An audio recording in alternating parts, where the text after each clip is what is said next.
Let's talk time, not money. And actually, by talking time, we're talking money because time is money, right? When we think about the most successful CEOs, the most effective CEOs, when we think about wealthy folks, the way that they move is they are strategically thinking about how they are most efficient with their time.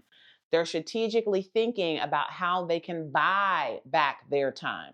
So during this video, I actually want to share with you 3 ways that wealthy people are thinking differently about time and how they buy back time to spend more time on the things that matter. So just to set a little bit of context, if you don't know me, this is your first time on my corner of the internet. My name is Dr. Erica Jordan Thomas. I'm a former teacher, former principal.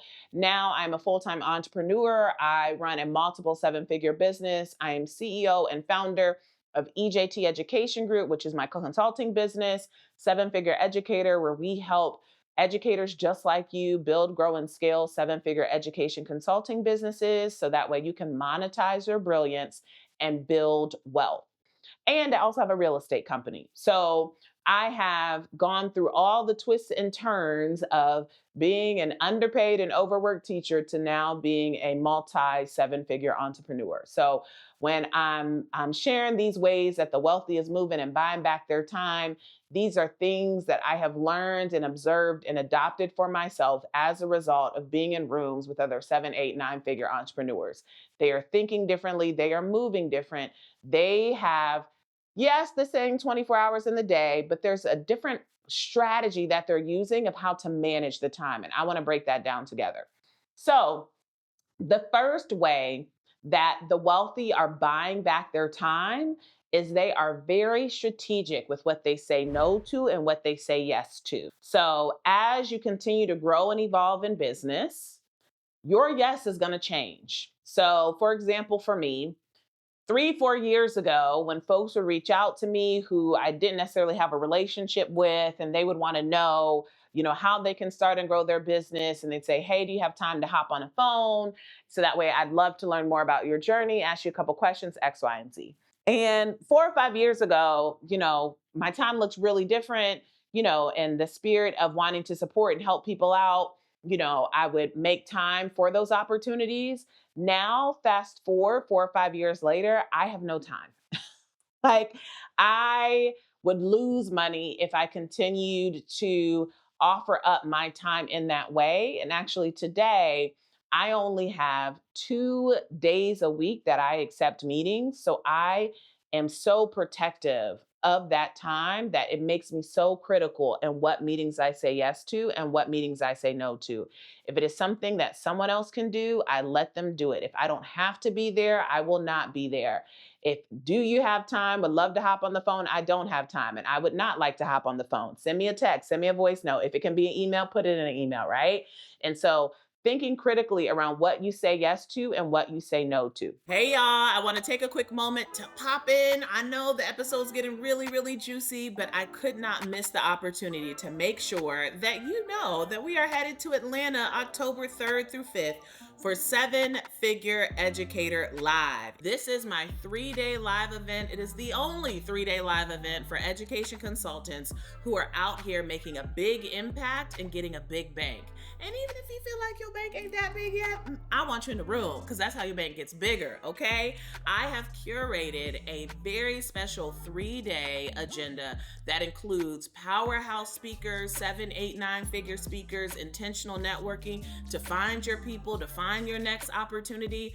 Y'all, we're getting ready to take the city over, and we're taking it over at a 5-star property, okay? Meet me in Atlanta, October 3rd through 5th. Grab your ticket by heading to 7figureeducator.com. I'll link it in the show notes, and I'll see you there.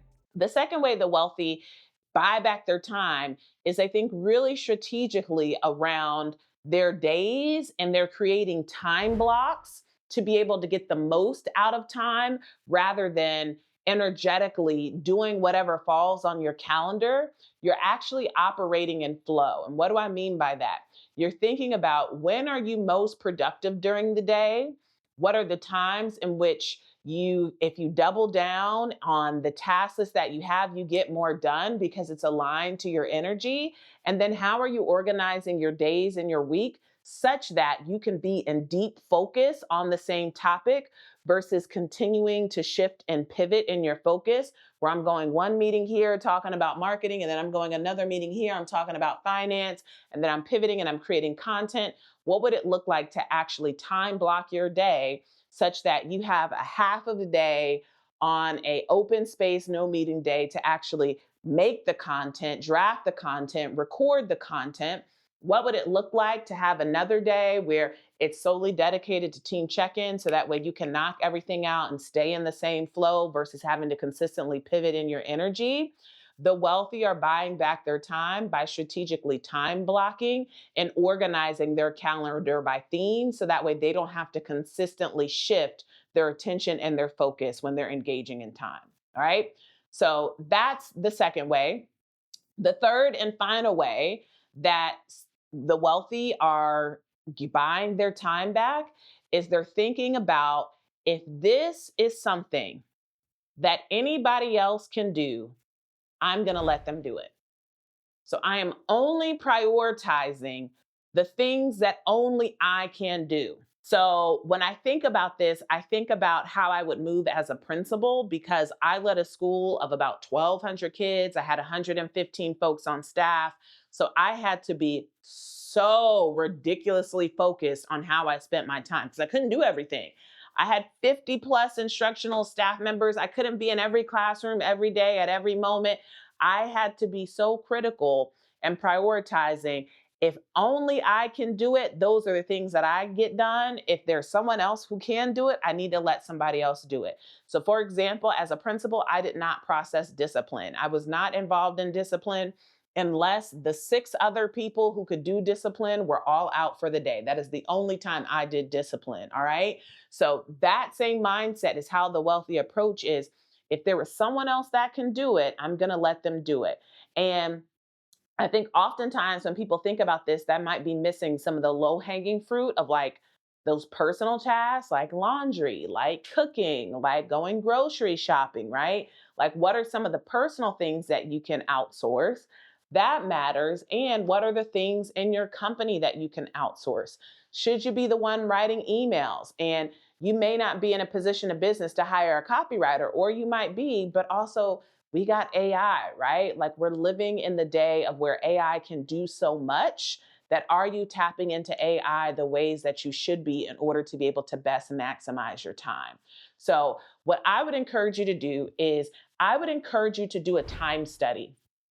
And a time study is essentially where for at least a week, you are tracking everything that you are doing every 15 minutes. So you could uh, do pen to paper, you could do it soft copy in a spreadsheet, but every 15 minutes, I want you to take a note. Were you scrolling on your phone? Were you reading a book? Were you responding to an email? Were you paying an invoice? Whatever the thing is, make a quick note. And then at the end of the day, each day, I want you to make another note of whether or not it was revenue generating. So did it bring you money?